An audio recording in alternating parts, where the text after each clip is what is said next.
What is going on, Internet? Eric Van Hulse back again with another e-commerce conversations. I hope all is well on the other side of the Internet. On the other side of the Internet from me, Karim. What's up, man? What's going on? You got me pumped up and juiced. Let's do We're this. going, man. We're going. I've had to do a couple of solo. Well, I wouldn't say I had to do solo episodes, but I've done a few solo episodes, and it's good to get a guest back on the show, kind of learning about what you're doing, and someone who it's funny. Technically we've had connections going back a number of years, but Yeah. we only met in person at the Retail Summit conference last week. But why don't you tell our listeners who the heck you are and what the heck you do? My name is Karim. I'm the founder of Wire. It's a men's premium essentials brand. We started in 2020. And yeah, that's been running now for 5 years, which is crazy to say. And I will say that one of the main reasons I actually went to the Austin Ecommerce Summit is I saw your name on there. I'm like, man, I ultimately want to meet Eric and just connect for a bit. Now that I live in Austin, I felt would be good to connect with as many e-com entrepreneurs as possible. Where did you move from? You're new to Austin? So a quick backstory. I used to live in Texas for a very, very long time. And almost, I would say 10 years ago, my job moved me to California from Texas. That's where I met my wife, and I eventually started the business. And then I was like, man, let's just go back to Texas. No state income tax, nothing really to tie us to California. Let's go back. No job. I'm good. So let's talk about that start. So you launched in 2020. Good time to launch. Yeah. Online sales seem to be pretty easy to come by. Were you working on this project for a long time before you got up and running? Tell me kind of like that founder story. Yeah.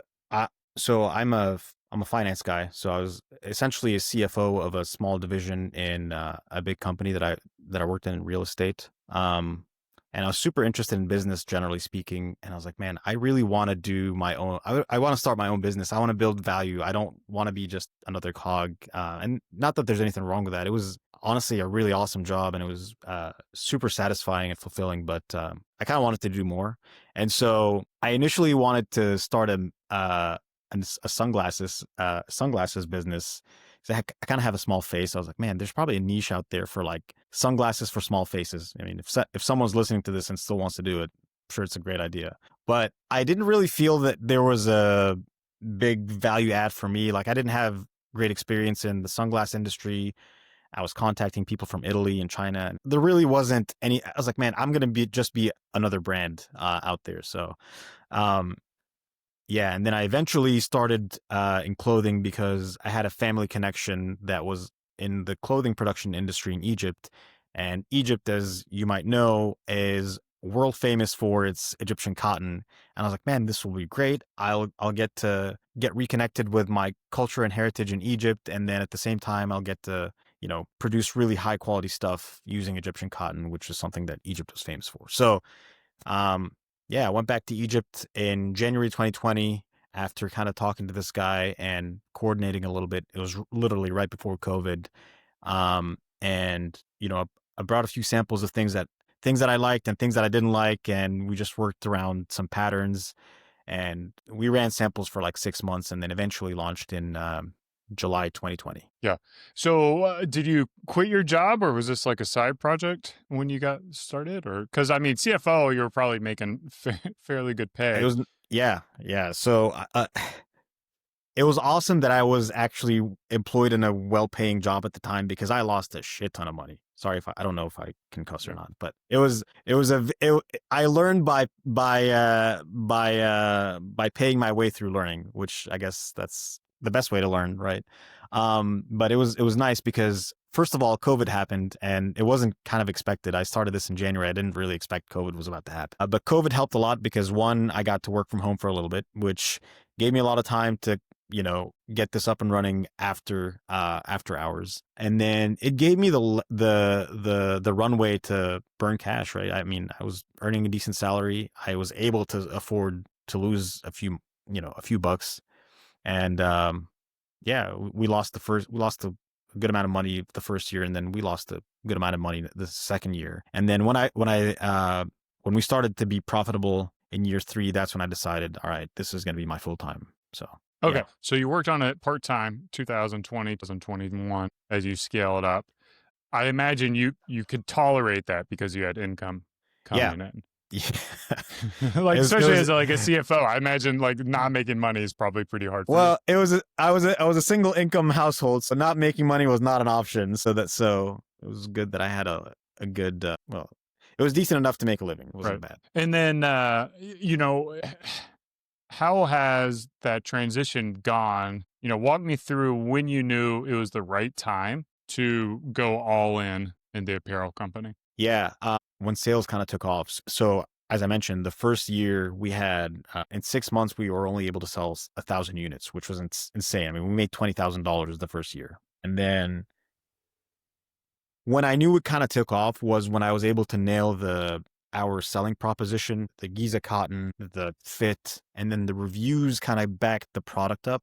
I was like, all right, we got something going here. Let's it became a tool to actually, if you just put gas to the fire, it was going to keep churning. So I was like, yeah, we got something going here. When we went from 20 grand the first year to, almost $1 million the second year, I was like, yeah, let's do this. Like, let's keep rolling. And it just gave me the confidence to, um, dedicate full time. Yeah.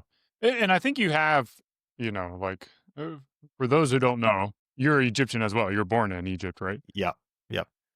And uh, doing, I think a lot of new entrepreneurs uh, are just taught to like go on Alibaba, find some kind of product, iterate it a little bit, do a different colorway, change this or that. So like the product's already been formed and then, bring it in, put a nice branding on it and then scale it up and grow. I think there's a lot of like not actually being in the weeds of manufacturing. Or if there is manufacturing, the other alternative is they kind of do it in-house themselves. Like they are a skilled manufacturer, a creator. Walk me through, what is business like in Egypt? Like, how do you operate? How do you find the manufacturers? How do you source the Giza cotton? How do you ensure the quality meets your specs? Obviously, apparel's been around forever, like tens of thousands of years, Yeah. and it's not new, but it is still incredibly complex. Like I've tried my hand in apparel and failed at that. Yeah. The interesting thing about apparel really is, I mean, you can literally start a new apparel brand tomorrow. I mean, like you mentioned, you can contact someone on Alibaba and say, "Here's the specs that I want. Give me 1,000 of them," right? But the problem that I wanted to solve is getting the fit fabric combination with craftsmanship that was artisanal, right? And the approach that I took in producing in Egypt wasn't to go to a big manufacturer that you could easily find online, where you could just place a 10,000 unit order every month and they just churn it out for you. What I really wanted was to work with smaller batch facilities or workshops that were run by artisans. So an example is one of our biggest facility that we're working in is run by a guy that he actually works. He sits on a sewing machine. He's done this for like 35 years. And he's got 15 people that work under him. He quality controls everything. So what we wanted to do was we wanted to work with artisans that were very skilled in their craft.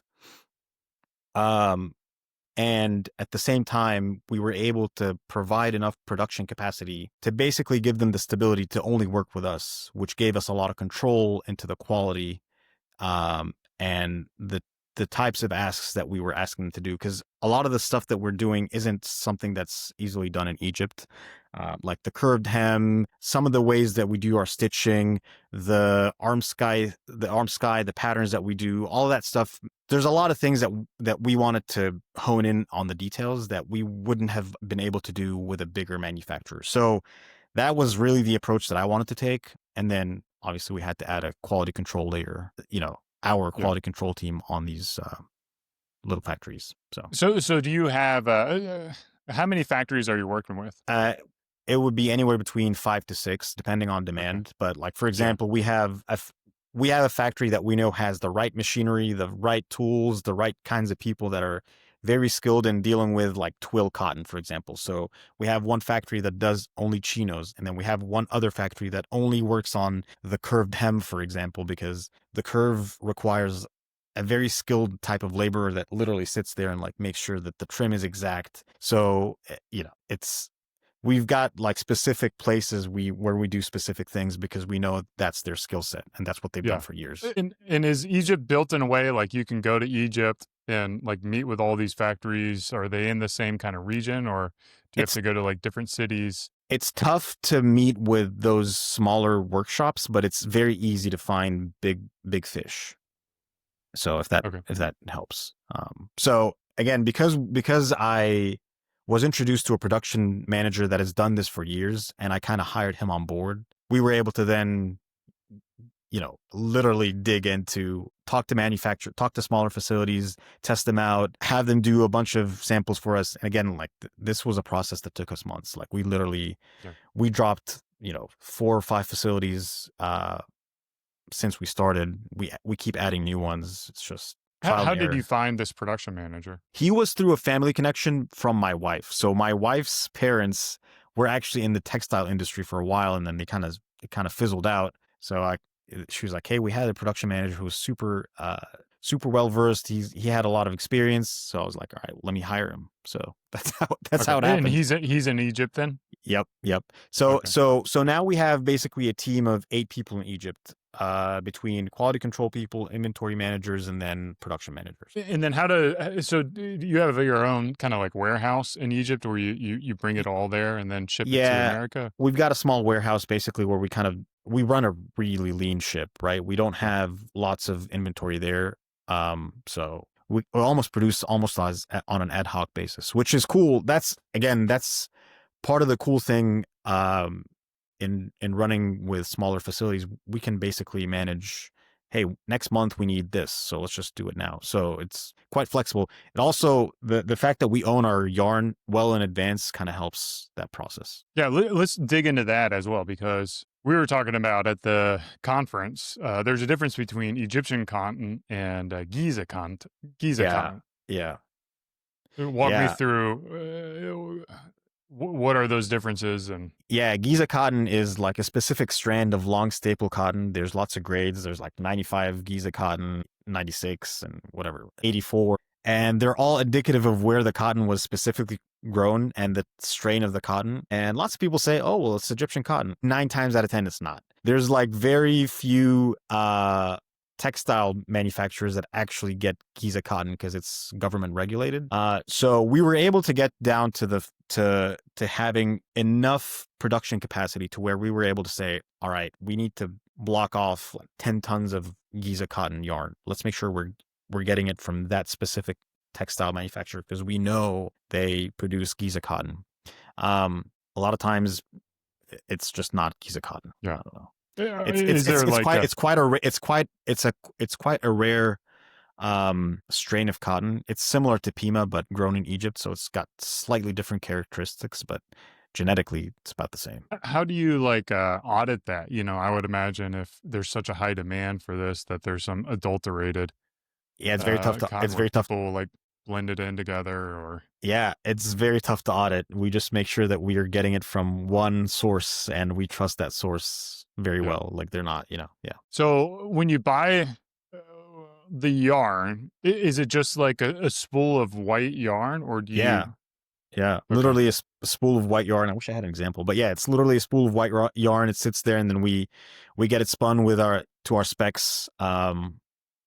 Blend in 5% spandex to give it a little bit of stretchiness, and that helps it kind of outlast several washes. And yeah, we get them dyed to. So let's say black is our best seller, so we'd say, all right, we'll produce 2 tons of black, 1 ton of white, whatever it may be. So yeah. And then when you buy the yarn, is it like a PO basically that you're doing, or do you Yeah. have to inventory the yarn and then? Yeah, we it's a PO and it sits uh at our dye house. Okay. Yeah, we Um, we do audit the dye house too, like because I'm like are you sure you're using our yarn? So we pop over there, make sure they're Yeah, will using our they? stuff. Have you seen any shenanigans from No, no, no, your no. partners? We worked with these guys for 4 years now, so it's a pretty good Is that, relationship. like culturally, is that something that you would need to be aware of if you're let's say me as a white guy come in there, that will they look at me and be like, ah, this guy doesn't know what he's doing. He doesn't know the difference in cotton wool. You know, I'm of the belief that most people do good, but you also have to just call people out on their BS. You'll not. People generally are not going to try to rob you in something like that. That's kind of shady, but you just want to keep people honest all the time. Yeah. Yeah, I would imagine the majority of what you see is maybe like rush production where qualities Yeah. aren't produced to the standard or Yeah, it's funny because in my head, I think most consumers think like, oh, t-shirt, it's a machine that pops it out for you. Like there's so right. much that goes into it, and there's so much skilled labor behind it, and how you set the pattern, the person that's cutting the pattern, how you draw the pattern on the fabric. Like we literally, it's like a sandwich of fabric all on top of each other, and how you align it. And the person that actually cuts it also helps determine the ending quality of the thing that you're getting. And there's just so much skilled labor behind it that it's not a one size fits all. Yeah, and then like your product as well, is it, from farm to production, is it all in Egypt? Like, or do they have to like, they send the bulk cotton off to China to be turned No, into yarn and then back. no, So it's no, it's no, no. all done in Egypt. Yep, all done in Egypt. Yep, yep. That's crazy. Yarn gets cotton gets picked, gets turned into yarn, and then gets spun and dyed in house or in Egypt in our Yeah. in the dye house that we partner with. Yep. Is Egypt competitive with China when it comes to pricing, or is that going to be something that It in terms of if you're looking for Egyptian Giza cotton, you can definitely get cheaper cotton elsewhere. I mean, you right? can get much cheaper cotton in Bangladesh or India or China. China is actually really good with synthetics and a kind of higher technology poly based materials. So like your dry fits, so that yoga athleisure wear is very common in China, and they're really good at it. But yeah, from a price standpoint, our cotton is really expensive. Yeah. It's by far and away the highest input cost to our shirts. So it's definitely not going to be the cheapest one. So if you want, you can definitely get a cheaper t-shirt done in India, for example, or in Bangladesh. Just depends on what you use to make the shirt. Cool. Now let's transition into kind of the marketing side of things. Like, how have you been able to go from 20K the first year, nearly a million the second year, and continuing to scale that up um, to where it can be something you operate? What are you finding that works? Because you are in an incredibly competitive space that's been around for thousands of years. Yeah, it's the existential struggle, and the struggle we've had since day one is how do you deliver our value to a customer base that's sitting behind their phone and hasn't tried your shirt. I think our strategy was through basically paid ads, trying to get click stopping ads, giving people the 5 to 10 second spiel of what makes us so special, and fit fabric, no frills, no logos, straightforward, reasonable pricing. And that's worked. And that's worked to give us, I would say, a sufficient threshold of reviews and people that have kind of supported the brand, and people that buy the first time generally buy again. So it's that's kind of how been our strategy. Yeah. It's been tough to go viral because it's a really tough space and industry to go viral in. There's nothing like sexy about our shirts. Like we don't have a crazy fire logo or something like that to make it go hot and viral. But the point of our clothing is effortless comfort, understated confidence, kind of thing. Well put together. So it's hard to go viral there, but it's building a customer base consistently and growing that consistently has been kind of our key. So Yeah. So mostly paid ads. Is this walk me through, have you done that internally? Are you the one doing that, or how have yeah, you I've hired and fired lots of agents, and okay. I think what I've learned in my first 2 years of hiring and firing agents is that um I cared the most about my business more than anyone else. And I felt like with kind of the finance background that I've got and analytical viewpoint, I could probably decipher 90% of what I need to look at. So I was like, you know what, screw it. I'll just learn this on the fly and do it myself. So So you've been running it yourself. I've been running it myself. I've got teams that help me with content, for example, but like the Okay. actual implementation of it, it's me and someone that works for me that just, like, all right, let's just create a campaign for Black Friday. And Yeah. so we'll have someone else create the content for us based on the things that we know that work, and then we'll just drop it in and, monitor performance. It's What kind of where are you going for the content creators? How are you yeah, finding those people? man, it's a hodgepodge. I don't know how you guys find content creators. You guys create great content.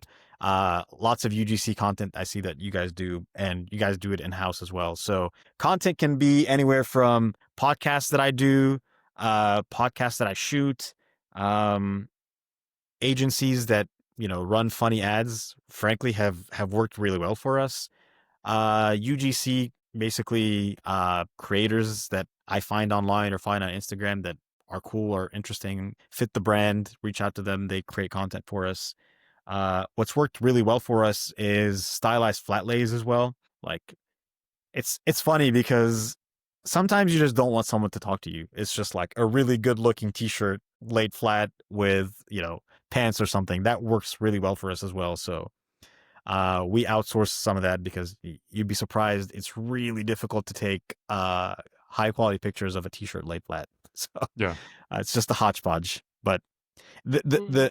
I would say the key with creative is iteration is super important. And the word I'm looking for is having different variations or different sources of creative. Okay. Diversification is Yeah. the word. And so you're just like reaching out to people, being like, I dig your content. How much do you pay them? Is it $100 per content or Man, I free generally t-shirts? yeah, so I always love people that just want t-shirts, not because of anything other than the fact that I love the humbleness that comes with it. Yeah. Um and I want people that like the stuff that they're wearing and they're not in it for just a quick dollar, right? Right. So definitely people that only take product because they already like the product. And some people take, a couple hundred, $500. And frankly, people that ask for a lot of money, I'm just like, no, because just because there's just something with it where like the pay to play thing doesn't really jive with the vibe of the brand or how I want the brand to look. Yeah, I think, from my take, that's something that I tend to agree with. We recently reached, or it's always to me almost a red flag when a creator comes to us and they have an agent. And, we had this creator who's blown up on TikTok. He has a great look and by all metrics kind of checks all of our boxes for what we're Yeah. looking for. But, wanted 5 figures for a TikTok post. And, I think that to me is a little ambitious, especially like, he's doing all these brand deals with all these other brands. It's like, what kind of loyalty does he have? He doesn't really have any. So he's just exchanging something for this one brand and then on to the next brand the next day. And, like I think customers will see that and they'll be like, oh, this guy, is recommending this and that and this and that. Is he really Yeah. trustworthy? I think it's crazy. I think people's BSO meter is very high, especially with content creators, right? So you want someone that's genuine. So I'd be interested to kind of hear your thoughts on that. I mean, I feel like Well, I mean, I don't know if I that's another provide the podcast. Yeah, I don't know if I provide the best advice because like we've kind of hit this plateau and maybe if I was, more willing to spend on influencers, but I mean, I see the funny thing is I see it from both ends. I see Okay. what other brands are willing to offer Beard Brand, for content that we're trying to get sponsored for our content and then what people are asking and I feel like there's Huge gap. certainly a huge Yeah. gap and maybe they're trying to come in high and then, accepting something low, but Hey, I'll tell you something um that's funny for us too.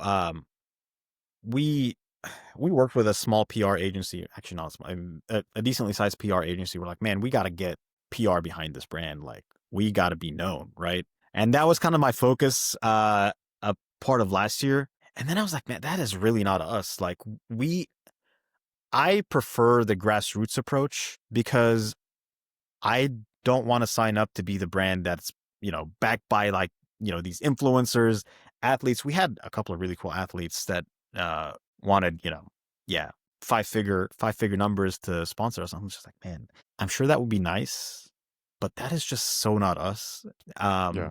But who I mean, I knows? think, yeah, well, it goes back to like, so I'm running a bootstrap business, and at the end of the day, profitability matters. At a certain point, if you're doing a certain amount of volume, then you can take those kind of risk. Yeah. Like if you're doing 8 figures, 9 figures, then something like that may be worth testing. However, if you're a little more lean and you're still scaling up, then maybe you focus on different strategies that can be more profitable. And I think in my opinion, there always is this trade-off and this balance that operators and owners have to come to terms with. Is like, I believe that you can be profitable as you scale. I Yeah. believe that kind of every stage people talk about how you kind of hit these unprofitable parts of growth. I think maybe that comes if you want to maintain a certain level of growth, that you kind of run into these pitfalls. But if you're willing to kind of go on a longer journey, a business should be and can be profitable as you continue to grow. Man, I totally agree. It's weird. I'm kind of against a little bit founders that are just like, well, we're not profitable for the first 5 years and then we'll be cash flow positive. I'm like, dude, what are you talking about? Like, run it as if it's your business, right? Just be cash flow positive and grow sustainably. I don't, and this is coming from a CFO, like from someone who was a finance nerd, right? I could sit there and tell you, well, let's just leverage this and borrow $5 million and just like pump money and grow as quickly as. I don't I don't subscribe to that at all. If to Yeah. me, if your business doesn't paper out the first 2-3 years, then it's probably not a good business. Yeah, I mean, and again, there's a lot of different ways to build a business, and there's certainly a lot of companies that have grown really rapidly Yeah. by leveraging equity and outside funds. So I don't want to discount it, and I don't want to say Yeah. that shouldn't be the way. My way is just more of like celebrating the fact that you can sleep well at night, knowing Yeah. that you've got more money coming in than going out. Um, Maybe at the expense of a larger company. So, And uh, slower growth. And yeah, it's scaling comes with steps. To me, I can't just scale overnight. Like I can't just make, instead of 200,000 shirts, I can't next year make 2 million. I've got to right. build a sustainable supply chain that actually meets the quality standards for me to be able to get to that Right, number. like because you're working with, 5 small Yes. manufacturers. Like, how Yes. are they going to scale up if you Right. 10x your business? Like, Exactly. what do Exactly. you do? Like, it Exactly. kind of implodes everything, right? Yeah. Yeah. Yeah. So What is your vision? Are your goals to try to scale up these businesses, or is it to try to find new manufacturers as you I hit new think milestones? I think I'm flexible to whatever comes my way, but the goal would be to just find more facilities and then scale up that way. If I was to find a bigger manufacturer that my scale is big enough to where I essentially own their production as well, then so be it. Actually, one of the things I was thinking about is just opening my own factory over there. But the entrepreneurial mind takes a person to lots of places, but I was just like, man, that's a totally different business on its own. Well, there's a saying is That's just like, crazy. what is that saying? Is like, we didn't do this because we're smart or dumb or whatever. We did it because we thought it'd be easy. I forget what it is, but there's a saying out there. I think that would be quite challenging business to operate Yeah, but over there. like if I was Superman and in my mind I would have the perfect business, own I would own all aspects of the supply chain, Yeah. including selling the damn thing. Because to me that provides the highest value to consumers and the highest quality product, and I just think it's cool, right? But Yeah. I also like my life and Yeah. want to spend time with my Maybe family. with enough time, you'll get there. I want to talk about the company name. It's an interesting name, Yeah, Wire, and interesting yeah. spelling. Walk me through how you settled on that name. Man, that was an interesting decision point.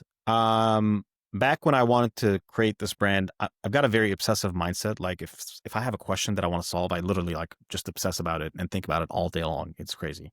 I was trying to figure this out with my girlfriend, who is now my wife at the time, and I was like, "How about this name? How about that name?" We had maybe like 50 names, and almost all the names were taken. Literally every single name that I came up with was taken. So she was like, "Well, what about just Wire, WYR?" I'm like, "What the hell does that mean?" I initially wanted to call the brand What You'd Rather Wear, as in like when you open the closet, this is the article of clothing that you'd just rather wear. It's almost like when you think about all my clothes are in the laundry, but you almost wish that that one article of clothing is not in the laundry because that's the shirt that you'd rather wear. What you'd rather wear. She was like, "Well, it stands for WYR, I guess, or what you'd rather no wear." She's like, "Why don't you just call it Wire? It sounds cooler or snappier." I'm like, "Well, just do that." Do you get a lot of people calling it Weir? Dude, I get people calling it everything. And before we started the brand, we ran we ran a small survey, and 60% of people actually pronounced it correctly. I was like, you know what? It's good enough. Good enough. Let's go with Wire. And if people don't I, know how to pronounce it, it could be an interesting way for me to kind of re-educate people. But well, yeah, my take on this is customers can always mispronounce and misspell my brand, but vendors and like reporters and stuff like that have to get it right. So we get a lot of people who make mistakes. So call your yeah. brand two words or uppercase the second B and stuff like that. So we don't correct customers. Um, But you only correct but we will correct, like, yeah, if somebody's suppliers. trying to sell me something, they'll get a Yeah. nasty letter being like, "Oh, dude, man, you got to get her name right." Yeah, But most of the time online, you don't actually hear it, so you don't yeah, really know. yeah, you got to flex on the agencies trying to sell you stuff. Why not? Yeah. The other thing is, I think, and it'll be interesting to see what you continue to do from a marketing perspective. I think you have a very unique selling position, the USP of your links in Egypt. I think you can do a lot of really cool content of like boots on the ground in Egypt, touring the factories, talking about the technical aspects of the fabric that I would imagine a lot of guys would find interesting. Yeah, we talked about that a little bit actually in the ecom conference, and it's something that I've wanted to do. And it's just one of those things that it gets really hard if you're actually out there trying to work and trying to get stuff done in the heat, talking to people. I'm just not the kind of guy that's prone to like having iPhone and trying to record stuff. But we've done Yeah. some pieces of content like that, but we should really invest more into doing more organic and like this is how we do the thing that you're wearing ultimately. Because I like the educational piece of it, and there's lots of depth there that people don't really see until they get to experience it with us. So yeah, definitely something Well, on the there's a business. So I'll give you one source of inspiration before we head out. Business Insider does these video series of like the world's most expensive, in your case, cotton. So you yeah have like why this is the world's most expensive cotton, and then just like mimic their kind of documentary style yeah and produce content around the content, the manufacturing, and all that. And people would find value in that. And I would, I would try to make that front and center as much as possible, unless you foresee yourself, going bigger and maybe not wanting to tie yourself into the Egyptian cotton, no long term. there's lots of brands out there that are founder led storytelling brands, and they do awesome, and it's an amazing niche. I At some point I need to kind of be able to answer that bell, but Yeah. yeah. Where can people buy your shirts? Where can they support you? Reach out to you? WYRWEAR.com, wirewear.com, or just type WYR on Google. You'll find us.